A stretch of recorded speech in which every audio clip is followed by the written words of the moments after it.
Mm-hmm. Well, if you don't mind, I'd like to fax this to Dr. Martin. Yeah, of course. Brooke. Hi. Listen, excuse me for barging in. I'm on a deadline, and when that happens, my manners go right out the window. So, how are you, Alex? I'm good. It's nice to see you. Brooke, you know you're welcome anytime. I'll leave you two alone. Actually, yeah, I'd like to speak to you. Me? You remember I mentioned to you I'm writing a story on Dimitri for Tempo's next issue. Yeah. Well, I would very much value your input if you have a couple minutes. Oh, I wish I could, but I spent more time last night driving and walking rather than sleeping, and my mind's a little fuzzy. Alex, I know you're very tired, but I'd really appreciate it if you could work with Brooke. The Tempo tribute means a lot to everyone who loved Dimitri. Yes, all right. You're sure? Yeah. Thanks, Alex. If you need anything, coffee, tea, or anything, just ask Stella. And if you'll excuse me, I'm going to fax this to Dr. Joe. I really appreciate your helping out with this. Okay, I think we can get started. So, what can you tell me about Alexandra Devane? How'd you know my maiden name? Oh, well, Jackson Montgomery. He saw it on your marriage license. Of course. I just think of myself as Alexandra Marick now. So, where shall we begin? Oh, Brooke, I'm really not good at talking about myself. It's not going to be torture, I promise you. All right, well, listen, Alex, if it would make you feel a little more comfortable, why don't we talk about your life with Dimitri?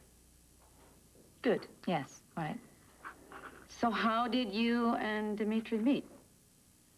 It was a blind date, of all things. I swore I'd never have one of those. Yes, Edmund actually mentioned the blind date. So, I have to agree with you also. Blind dates can be horrible. Awful. Were you ever married before you met Dimitri?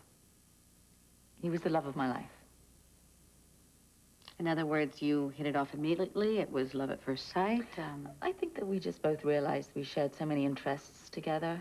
Passions, really. Like? Horses.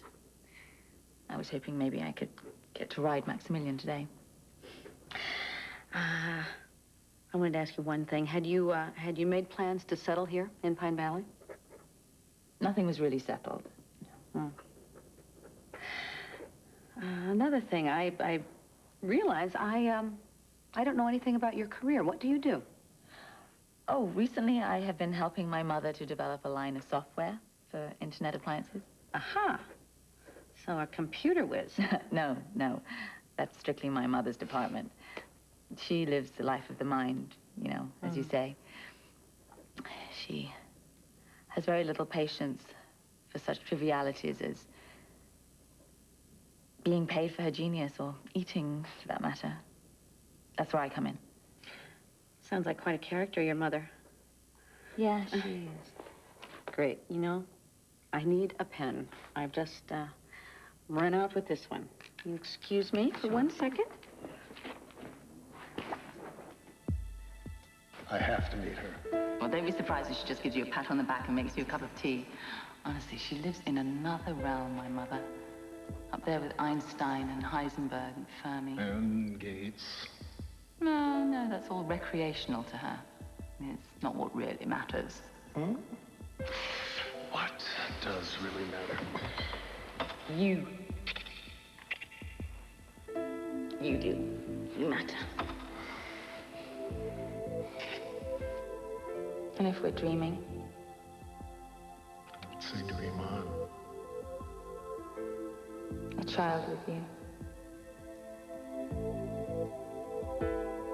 All right, a new pen. I'm sorry for the interruption.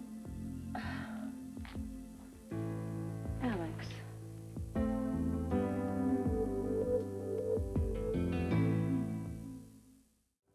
I'm really sorry if this upset you. I am. Oh, I'm not the sort that usually breaks down. Can we do this another time? course. Thank you. Thank you for understanding. Not at Excuse all. me.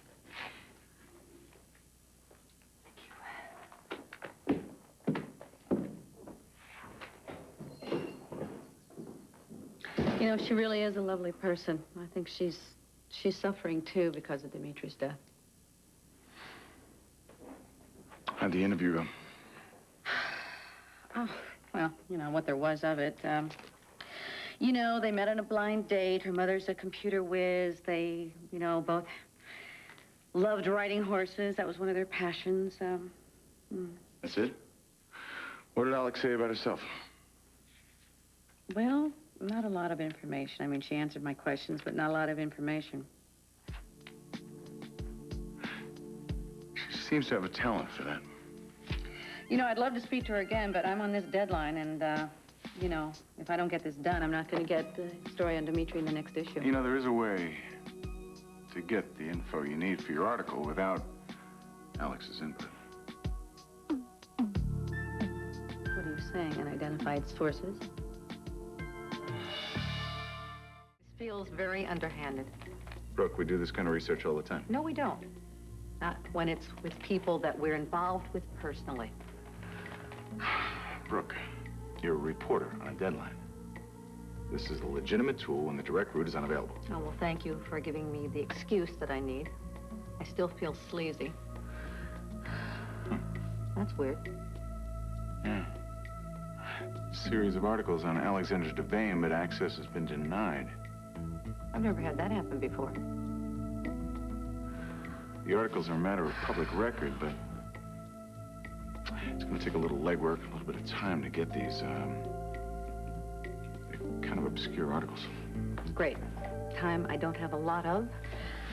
Listen, I'm going to have to go ahead with this story on Dimitri because otherwise it's not going to make the next issue. Fine, okay, but if you don't mind, I'm going to work on this myself and see what I come up with. All right, you'll share? Mm-hmm. Yeah, sure, of course. I'd appreciate it if you wouldn't say anything to Alex. You're doing a background check behind her back? That's invading her privacy. Just don't think of it as background check. Just think of it as doing biographical research. Well, you're not doing it because you have any interest in what I'm writing. Brooke, this woman just came into my world, and my brother is dead. Now I have a right to know who the hell Alexander Devane really is.